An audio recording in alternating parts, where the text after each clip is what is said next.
Mahabharat podcast episode 8 में आपका स्वागत है। इससे पहले कि मैं कहानी शुरू करूं, मैं कुछ मिनटों के लिए उन डॉक्यूमेंट्स की समस्याओं पर चर्चा करना चाहता हूं जिन्हें सामूहिक रूप से महाभारत कहा जाता है। हिंदू वेद एक पीढ़ी से दूसरी पीढ़ी तक मौखिक रूप से बोले गए और बताए गए, और वे अभी भी उस ही शैली में हैं जिसमें वो पहली बार बोले गए थे। इसके ऑपोजिट महाभारत एक पुस्तक के रूप में हमारे पास आया है। भारत में पुस्तकों के बारे में एक बात यह है कि गर्म और ह्यूमिड टेम्परेचर के कारण किताबें लंबे समय तक नहीं चलती। इसी तरह महाभारत की सबसे पुरानी मौजूदा पांडुलिपियां केवल 10वीं शताब्दी तक हैं। कई महत्वपूर्ण संस्करण वास्तव में बहुत नए हैं। प्राचीन भारतीय पुस्तकों का एक और महत्वपूर्ण पहलू यह है कि उन्हें पत्तियों पर लिखा गया था और फिर धागे या मेटल के हुक्स का इस्तेमाल कर कर बांधा गया था। इसका मतलब यह है कि हमेशा खतरा बना रहता है कि या तो जानबूझकर नए पृष्ठ डाले गए हैं या फिर कुछ पुराने पृष्ठ खो गए हैं।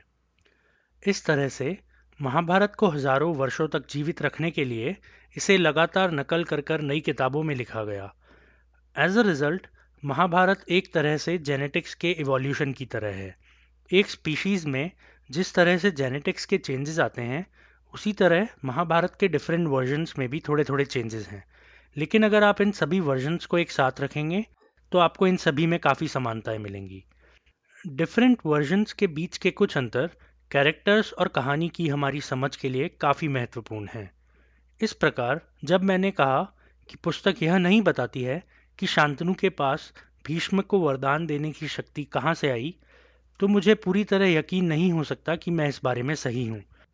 यहाँ महाभारत का एक वर्जन हो सकता है जो हमें यह ढंग से समझाता हो, लेकिन हो सकता है कि वह वर्जन खो गया है। सभी डिफरेंट एडिशंस को एक क्रिटिकल एडिशन में कंपाइल किया गया है और मैं वही क्रिटिकल एडिशन फॉलो कर रहा हूँ। आप में से कुछ सोच रहे होंगे कि मैंने महाभारत की रचना के रूप में गणेश के साथ बैठे व्यास के बारे में कभी उल्लेख क्यों नहीं किया। इसका सीधा सा कारण यह है कि यह क्रिटिकल एडिशन में नहीं है। अब हम कहानी पर वापस आते हैं। आखिरी एपिसोड में हमने देखा कि पांडु के 5 पुत्रों को पांडव कहा गया और धृतराष्ट्र के पुत्रों को कौरव कहा गया। इससे पहले कि कोई पुत्र पैदा होता, पांडु ने अपने बड़े भाई को, वही बड़ा भाई जो शुरू में अंधा होने के कारण राजगद्दी पाने के लिए अयोग्य घोषित कर दिया गया था, को राजा बना दिया। चीज़ों को और कॉम्प्लेक्स बनाने के लिए धृतराष्ट्र की पत्नी ने सबसे पहले अपने बेटे को पैदा करने की कोशिश करी, लेकिन कुल मिलाकर वह 2 साल तक प्रेग्नेंट रही। इसीलिए पांडु का सबसे बड़ा पुत्र युधिष्ठिर सबसे पहले पैदा हुआ। मामले को और भी बदतर बनाने के लिए पांडु की तभी मृत्यु हो गई जब उनके 5 बेटे बहुत छोटे थे। इन सभी छोटे बच्चों को उनके चाचा धृतराष्ट्र की देखभाल में छोड़ दिया गया। जब सिंहासन के वैध उत्तराधिकारी को पहचानने के लिए समय आया, तो यह स्पष्ट रूप से आने वाली प्रॉब्लम्स के लिए एक परफेक्ट नुस्खा था। सबसे बड़े पांडव युधिष्ठिर को सर्वसम्मति से सिंहासन का उत्तराधिकारी माना गया, जिसे उनके चाचा राजा धृतराष्ट्र ने भी मान्यता दी। लेकिन पांडव अनाथ थे और राजा धृतराष्ट्र अभी भी उनको सिंहासन के लिए सबसे पहले बाईपास कर देने पर काफी नाराज थे कि कैसे उन्होंने खुद राजा बनने से पहले अपने छोटे भाई को राजगद्दी का पद दिया। स्पष्ट रूप से यह नाराजगी को निगलने के लिए एक बहुत ही ईमानदार और गुणी सम्राट की जरूरत थी, जो अपने बच्चों के हितों को एक तरफ रख देगा और एक असहाय अनाथ को ताज सौंप देगा। यह देखा जाना बाकी है कि क्या धृतराष्ट्र चुनौती के लिए तैयार थे, लेकिन मुझे यकीन है कि आप आइडिया लगा ही सकते हैं कि क्या हुआ होगा। पांडु के अंतिम संस्कार समारोह में ऋषि व्यास सत्यवती से मिले और उन्हें चेतावनी दी कि इस स्थिति में केवल एक बुरा परिणाम हो सकता है। सत्यवती ने इस पर विचार किया और फिर उन्होंने एक तपस्वी के रूप में जंगल की ओर प्रस्थान किया। वह अपनी दोनों बहुओं अंबिका और अंबालिका को अपने साथ ले गईं। हम केवल यह सुनते हैं कि एक बहुत ही कठिन और त्याग भरा जीवन अंबिका, अंबालिका और सत्यवती ने जिया, और तब तक वो ऐसा करती रहीं जब तक कि वो अगली दुनिया में नहीं चली गई। इसके विपरीत बचपन में सभी राजकुमार पांडव और कौरव एक साथ रहते रहे, एक साथ पढ़ते रहे और एक साथ खेलते रहे। युधिष्ठिर के दूसरे भाई भीम एक अविश्वसनीय रूप से मजबूत और शक्तिशाली व्यक्ति थे। यहाँ मैं याद दिलाना चाहूँगा कि भीम ठीक उसी उम्र के थे जितने दुर्योधन और उनके अन्य सभी भाई थे। इसीलिए भीम हमेशा अपने 100 चचेरे भाइयों के साथ एकदम बराबरी से खेलते थे। हालांकि भीम अन्य सभी लड़कों की तुलना में बहुत अधिक मजबूत थे, तो इसीलिए भीम सभी को बहुत तंग किया करते थे। वह उनके सिर को एक साथ पकड़कर मारते थे। एक अन्य उदाहरण में वे उनमें से 10 को एक साथ पकड़ते थे और उन्हें पानी के नीचे तब तक पकड़कर रखते थे जब तक कि ये लगभग डूब नहीं जाते थे।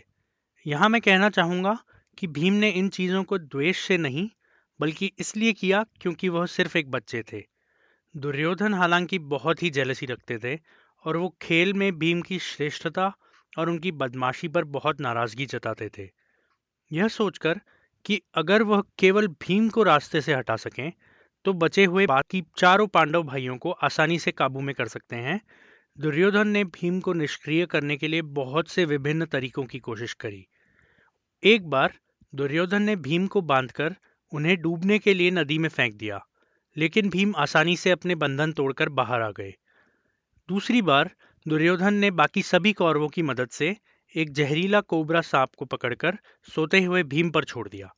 सांप ने भीम को नींद में बार बार काटा, लेकिन भीम इतने सख्त थे कि सांप के दांत उनकी त्वचा को छेद नहीं सके और वे टूट गए। तब भीम ने अपनी मुट्ठी से सभी कोबराओं को मार डाला। अंत में दुर्योधन ने अपने चाचा शकुनी की सलाह से भीम के भोजन में जहर मिला दिया। फिर भी भीम इतने मजबूत और शक्तिशाली थे कि जहर ने उन्हें प्रभावित नहीं किया।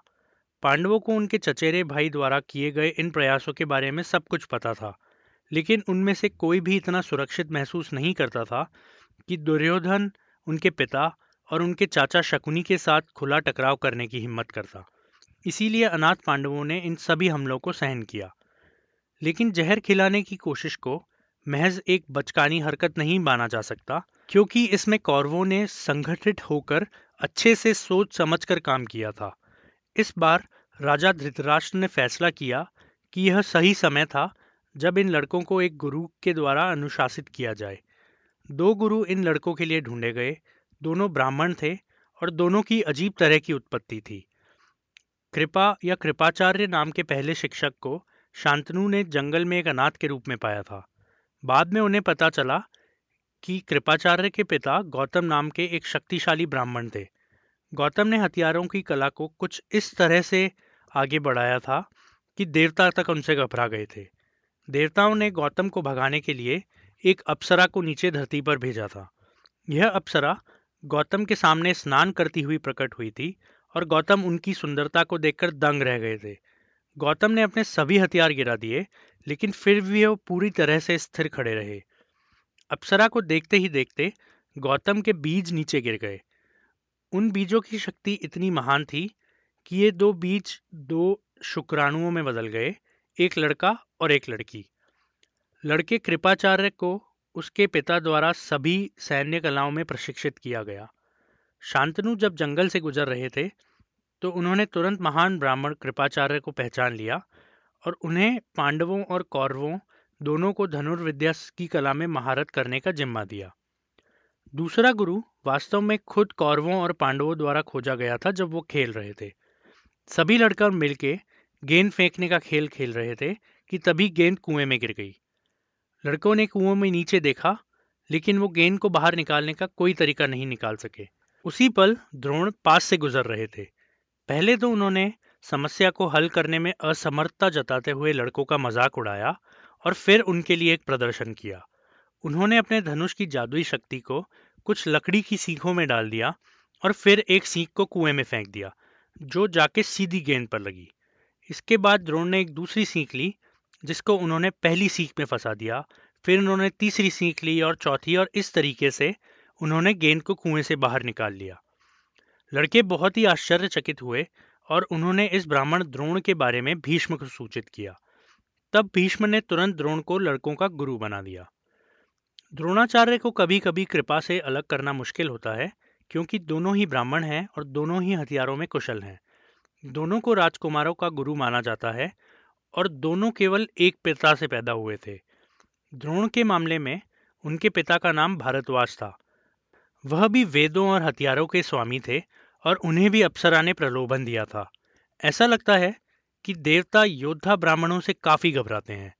भारद्वाज के मामले में जैसे ही वह अप्सरा को देखते हैं, एक रोशनी आती है जिससे अप्सरा की स्कर्ट उड़ जाती है और भारद्वाज का बीज गिर जाता है। इसीलिए द्रोण भी बिना मां के पैदा हुए। द्रोण को एक गुरु की देखरेख में रखा गया जिसने उन्हें युद्ध की कला सिखाई थी। इस गुरु के पास द्रोण के अलावा द्रुपद नाम का भी एक साथी छात्र था। द्रुपद पांचाल राज्य का राजकुमार था। बचपन में ये दोनों दोस्त काफी करीबी थे और द्रुपद उस समय सपना देखते थे जब वह राजा बनेंगे। उन्होंने द्रोण से कहा कि जब वे राजा बनेंगे तो द्रोण को उनके पास आना चाहिए और वो दोनों एक साथ राज्य के धन और वैभव का आनंद ले सकते हैं। उनके मित्र द्रोण ने इस वादे को काफी गंभीरता से लिया और बाद में जब द्रुपद सिंहासन पर चढ़े तो द्रोण उन्हें बधाई देने के लिए पांचाल गए और एक बहुत अच्छे स्वागत की अपेक्षा की।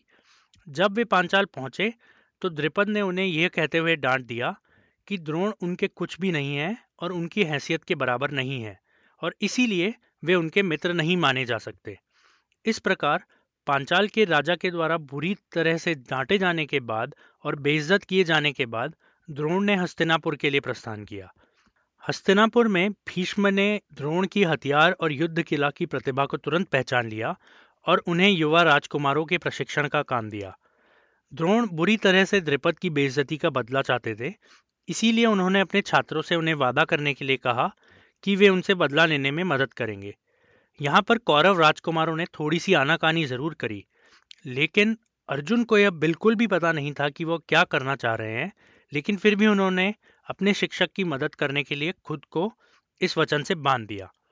यह उनके शिक्षक के साथ अर्जुन के घनिष्ठ संबंधों की एक शुरुआत थी। द्रोण की पांचाल के राजा के साथ लड़ाई और कुरुओं के शिक्षक के रूप में इस कहानी को एक अलग तरीके से भी बताया जा सकता है। यह दिलचस्प है कि पांचाल राज्य कुरु का सीधा पड़ोसी था। जब हम वंशावली पर नजर डालते हैं तो देखते हैं कि पांचाल ने एक बार गंगा किनारे बसा बाटा राज्य को हरा दिया था। याद रखें कि यह राजा कुरु थे जिन्होंने पांचाल राजा से वापस बाटा राज्य प्राप्त किया था। इसके अलावा हम कुरु और पंचालों के बीच विवाह गठबंधन का कोई प्रयास नहीं देखते हैं। अंत में जब हम पांडु की विजय की सूची को हस्तिनापुर के पूर्व में देखते हैं तो पांचाल निश्चित रूप से सूची में नहीं है। इसीलिए पांचाल ना तो सहयोगी है और ना ही दुश्मन, लेकिन वह एक करीबी पड़ोसी हैं। मुझे लगता है कि यह हमें विश्वास करने का एक कारण देता है कि पांचाल अंतरराष्ट्रीय राजनीति में कुरु के लिए एक गंभीर प्रतिद्वंदी था। इसीलिए जब पांचाल के राजा के खिलाफ एक कुशल योद्धा द्रोण उनके द्वार पर दिखते हैं तो कुरु तुरंत उनके आदर सत्कार की पेशकश करते हैं। द्रोण पांचाल पर भविष्य में किसी भी तरह के हमले में एक उपयोगी साथी महसूस होते हैं। यह हमला वास्तव में कहानी में बाद में होता है। द्रोणाचार्य के तहत राजकुमारों के प्रशिक्षण की कुछ कहानियां काफी रोचक हैं। इनमें से सबसे पहली कहानी में अर्जुन शामिल थे, जो कि द्रोणाचार्य के फेवरेट थे। एक शाम अर्जुन मोमबत्ती की रोशनी में खाना खा रहे थे कि मोमबत्ती बुझ गई। अर्जुन को एकाएक एहसास हुआ कि भले ही वह अपना हाथ नहीं देख सकते हैं और ना ही उनका मुंह, फिर भी वह भोजन खा सकते हैं। उन्होंने महसूस किया कि जिस तरह से आपके हाथ अंधेरे में अपना मुंह ढूंढ सकते हैं, उसी तरह किसी भी लक्ष्य पर निशाना भी लगाया जा सकता है। इस प्रकार अर्जुन अंधेरे में भी या अपनी आंखें बंद करके भी किसी भी लक्ष्य को मारने में सक्षम थे। द्रोण अर्जुन की विद्या से बहुत खुश थे और उन्होंने कहा कि वह निश्चित रूप से दुनिया के सबसे महान आर्चर या धनुर्धारी होंगे। दूसरी कहानी निषिद्ध राष्ट्र के बेटे एकलव्य की है। एकलव्य तीरंदाजी का अध्ययन करने के लिए द्रोण के पास गए। एकलव्य एक प्रकार की बर्बर जनजाति से रहे होंगे, क्योंकि द्रोण ने एकलव्य को प्रशिक्षित करने से इनकार कर दिया। इस बात पर एकलव्य जंगल में गए और वहां उन्होंने द्रोण की मिट्टी की एक मूर्ति बनाई। इस मूर्ति को एकलव्य ने अपने गुरु के रूप में माना, उसकी पूजा करी और अपना सारा समय तीरंदाजी का अभ्यास करने में बिता दिया। अपने गुरु के प्रति उनकी भक्ति इतनी महान थी कि वास्तव में एक शानदार आर्चर बन गए। बाद में पांडव राजकुमारों ने एक बार शिकार करने की सोची और अपने साथ में उन्होंने एक शिकारी कुत्ता ले लिया। उन्होंने कुत्ते को जंगल में छोड़ दिया। कुत्ते का सामना जंगल में अपने धनुष के साथ अभ्यास करते हुए एकलव्य से हुआ। कीचड़ में सने हुए गंदे एकलव्य को देखते हुए कुत्ता जोर जोर से भौंकने लगा। एकलव्य को इस बात पर बहुत गुस्सा आया और उन्होंने कुत्ते के मुंह में तीर भर दिए। कुत्ता वापस पांडवों के पास गया, जो पूरी तरह से अचंभित हो गए। वे सभी उस तीरंदाज की तलाश करने लगे जिसने तीरों से कुत्ते का मुंह भर दिया था। जब पांडवों को पता चला कि ये तो एकलव्य है, वही एकलव्य जिसे द्रोण ने रिजेक्ट कर दिया था, तो वो तुरंत द्रोण के पास गए। उन्होंने द्रोण को सब कुछ बता दिया। जब द्रोण और अर्जुन अकेले थे, तो अर्जुन द्रोण के पास गए और उन्हें याद दिलाया कि द्रोण ने तो उनसे कहा था कि वो सबसे अच्छे धनुर्धर होंगे, लेकिन ये कैसे पूरा होगा अगर आपके पास एक और शिष्य है जो मुझे और अन्य सभी को धनुर्विद्या में पीछे छोड़ देता है। द्रोण ने इस बात पर सोचा और फिर वे अर्जुन को जंगल में एकलव्य को खोजने के लिए ले गए। जब वे एकलव्य के पास आए और एकलव्य ने द्रोण को देखा, तो एकलव्य ने तुरंत द्रोण के पैर छुए और एक गुरु के रूप में उन्हें उचित सम्मान दिया। द्रोण ने उनसे कहा कि अगर एकलव्य उन्हें गुरु मानते हैं तो उन्हें गुरु दक्षिणा भी मिलनी चाहिए। एकलव्य ने कहा कि मैं आपके लिए क्या कर सकता हूँ, बस मुझे आज्ञा दीजिए और मैं वह आपको तुरंत ला दूंगा। द्रोण ने उत्तर दिया, तो मेरी गुरु दक्षिणा तुम्हारा दाहिना अंगूठा है। इस बात पर बिना किसी हिचकिचाहट के एकलव्य ने चाकू निकालकर खुद का अंगूठा काट लिया और द्रोण को दे दिया। इस बात पर हमारे हीरो अर्जुन बहुत खुश हुए कि अब चलो पक्का है, उनसे अच्छा धनुर्धारी कहीं नहीं हो सकता। सभी राजकुमारों में से पांचों पांडव हथियारों में सर्वश्रेष्ठ थे। युधिष्ठिर रथ के स्वामी थे, भीम क्लब या गदा के साथ महान थे और जुड़वा नकुल और सहदेव तलवार चलाने में कुशल थे। अब तक के सबसे अच्छे पांडव अर्जुन थे, जिन्होंने सभी हथियारों में माहिरता हासिल की थी। इस बात ने दुर्योधन के नेतृत्व में कुरु राजकुमारों को और भी जला भुना दिया। जब उनकी सभी की पढ़ाई पूरी हुई, तो द्रोण ने कौशल का परीक्षण करने के लिए सभी लड़कों को इकट्ठा किया। उनके पास एक कृत्रिम पक्षी था, जिसे उन्होंने ऊंचे पेड़ की डाली से बांध दिया, जहां से वह मुश्किल से दिखाई देता था। फिर उन्होंने सबसे बड़े युधिष्ठिर को बुलाया और उन्हें एक तीर चलाने और पक्षी को निशाना मारने के लिए कहा। उन्होंने युधिष्ठिर से पूछा कि उनको क्या-क्या दिख रहा है। युधिष्ठिर ने उत्तर दिया कि उनको पेड़, गुरु और सभी भाई दिख रहे हैं। द्रोण ने फिर दुर्योधन को बुलाया और उनसे वही सवाल किया। दुर्योधन ने भी वही उत्तर दिया जो युधिष्ठिर ने दिया था। तब द्रोण ने प्रत्येक लड़के को बारी-बारी से बुलाया और यही सवाल पूछा। जब वे अर्जुन के पास आए और अर्जुन से पूछा कि अर्जुन को क्या दिख रहा है, तो अर्जुन ने जवाब दिया कि मुझे कुछ दिख रहा है। द्रोण ने फिर पूछा कि क्या तुम पक्षी और पेड़ को देखते हो? क्या तुम मुझे देख सकते हो? तो अर्जुन ने कहा कि मैं पक्षी को देखता हूँ, लेकिन मैं पेड़ को नहीं देखता और ना ही आपको। द्रोण ने तब पूछा कि क्या तुम पक्षी को देखते हो तो इसका वर्णन करो। अर्जुन ने उत्तर दिया कि मैं इसका सिर देखता हूँ लेकिन शरीर नहीं। द्रोण ये सुनकर बहुत ही प्रसन्न हुए और उन्होंने कहा कि अब बिना किसी हिचकिचाहट के पक्षी को शूट करो। अर्जुन ने पक्षी को तुरंत मार दिया और उसे जमीन पर गिरा दिया। उस समय द्रोण को विश्वास हो गया कि वह द्रुपद से अपना बदला जरूर ले लेंगे। कुछ दिनों बाद गंगा में नहाते समय एक मगरमच्छ तैर कर आया और द्रोण को पैर से पकड़ लिया। हालांकि द्रोण खुद को बचाने में पूरी तरह से सक्षम थे, लेकिन फिर भी उन्होंने अपने छात्रों को उन्हें बचाने के लिए बुलाया। जब दूसरे लड़के अभी भी पता लगा रहे थे कि क्या हो रहा है, अर्जुन ने तुरंत बहुत से तीर मारकर मगरमच्छ को द्रोण को छोड़ने पर मजबूर कर दिया। द्रोण को अपने शीर्ष छात्र पर बहुत गर्व हुआ और उन्होंने खुश होकर अर्जुन को ब्रह्मास्त्र दिया और उसे इसका इस्तेमाल करने का निर्देश भी दिया। उन्होंने बताया कि यह केवल देवताओं और असुरों के खिलाफ इस्तेमाल किया जा सकता है, क्योंकि अगर सामान्य मनुष्यों पर इसका इस्तेमाल होगा तो यह दुनिया को नष्ट कर देगा। यहाँ पर महाभारत की पुस्तक 7 समाप्त होती है। कुरु और पांडव दोनों ग्रेजुएशन डे के लिए तैयार हैं और दुर्योधन हमेशा की तरह ईर्ष्या में जल रहे हैं।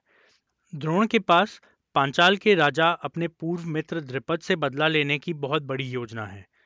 अगले एपिसोड में हम बुक 8 के साथ शुरुआत करेंगे। हमें पता चलेगा कि यहाँ 5 पांडव नहीं हैं, बल्कि एक रहस्यमय छठा भाई भी है जो पहली बार अपनी उपस्थिति बताएगा। सुनने के लिए धन्यवाद।